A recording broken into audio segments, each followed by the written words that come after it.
I'd like to welcome everybody here. It's a pleasure to be with all of you, especially on at this time. It's a critical time for Kashmir, but I'm a very positive person, and I believe everything that's happening right now is actually working towards the advantage of the people in Indian-occupied Kashmir. I think there's been a few key things that have happened that have made it such an international conflict. The narrative that for so long was difficult to kind of crack, it's a very insulated and a very internalized, almost protected narrative that India had been pushing for so long. That's cracked now. And so what is becoming clear to everybody, and this is, I think, what we need to continuously repeat, is that this is disputed territory. This is not an integral part of India. It never has been. And just the fact that this has been so widely spread, that idea has been widely spread, I think is a very positive development. And I think it also shows, just if you can look at the last 10 days of Ramadan, there have been approximately almost 24 people killed.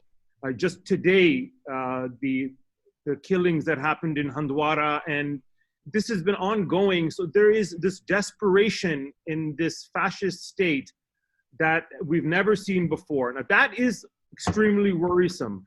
But again, I think that because of the hubris and the total extremism that's being evident within Indian intelligentsia, I think this is actually pushing the world towards recognizing the severity of the issue. I just wanted to say to everyone, this is, without exaggeration, a nuclear flashpoint. I'm sure most of the panelists here will agree with that. It's a nuclear flashpoint. This is more than approximately a fifth of the world population is threatened by this conflict. All of us need to do everything that we can to make sure that pressure is put on India, and they're put under the microscope. They're going to use their soft power and their film and their music to cover the crimes that are happening in occupied Kashmir. And that's exactly what we need to prevent. Particularly today on World Press Freedom Day, there was a large Twitter storm talking about everything that's happening within Indian occupied Kashmir, particularly the FIRs and the threats that were exactly against the journalists. So I am a positive person. I look at the future in a very positive light, and I think that there's great developments, at least from the diaspora and internally.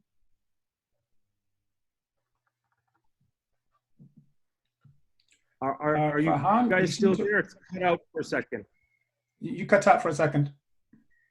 Carry on. Go ahead, brother. Go ahead.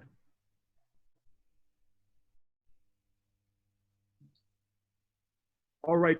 Essentially, I believe what the Hindutva state has done is it's tried to pursue a policy threefold. It's the weaponization of pluralism, first and foremost.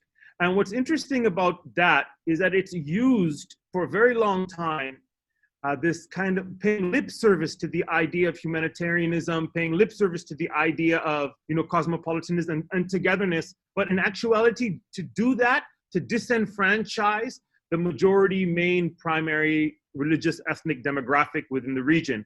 So it's a very cunning strategy that they've used, and they've used it for a long time. And I would even argue that the Congress party in many ways was following this.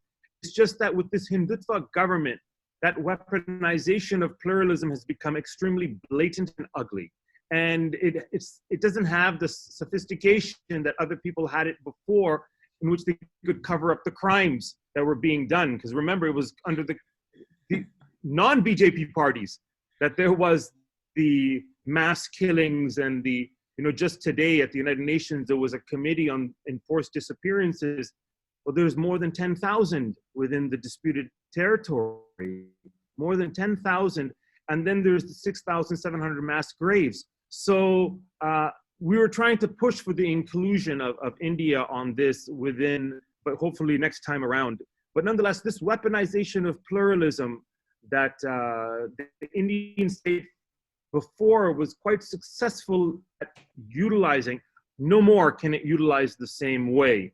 And another aspect of I would call it the Hindut playbook, and how it carries out in Kashmir is the use of just throwing money at different people, emphasizing the rule of law while having these, what's even Human Rights Watch and Amnesty International have called lawless laws.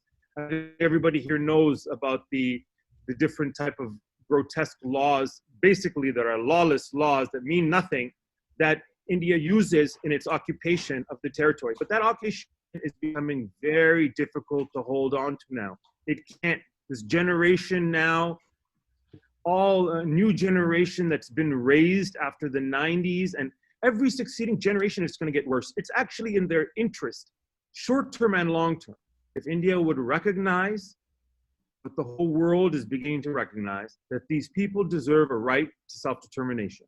And it's just having a difficult time accepting that. And that's altogether another issue. But I think that'd be my final point that I'd want to make. And this, I think, really goes to the heart of the matter. You see, I question the idea that people are rational. And we're moved almost by sometimes social imaginaries and myths of sorts. And within India, there is such a myth that the land is holy, and that somehow with the creation of Pakistan, this very unholy thing had happened. And now this unholy thing is going to happen again with, quote unquote, the separation of Kashmir. Now, what is so important to recognize is that first and foremost, there was no separation. That the areas that became Pakistan, I would never consider to be historic India. And even the terms itself are relatively new. The term of India itself is a relatively new term. So what's important to recognize is that identities, alternative identities exist. They existed then and they existed now. And what India is having difficulty accepting is that there are these different identities. And it's unwilling to concede it. And once that happens, through the diaspora, through South Asians, and through the world, that this is not one country we're talking about. These are not anti-nationals. These are not separatists. These are people that have been denied their right that is UN mandated, and they have the right to resist. They have a right to resist. So we also have to take the narrative in that direction. This is not a separatist movement. It is not an anti-national movement. It is a decolonial movement. It's a movement against colonization. And that, I think, is fundamental to the narrative that needs to move forward in regards to Kashmir.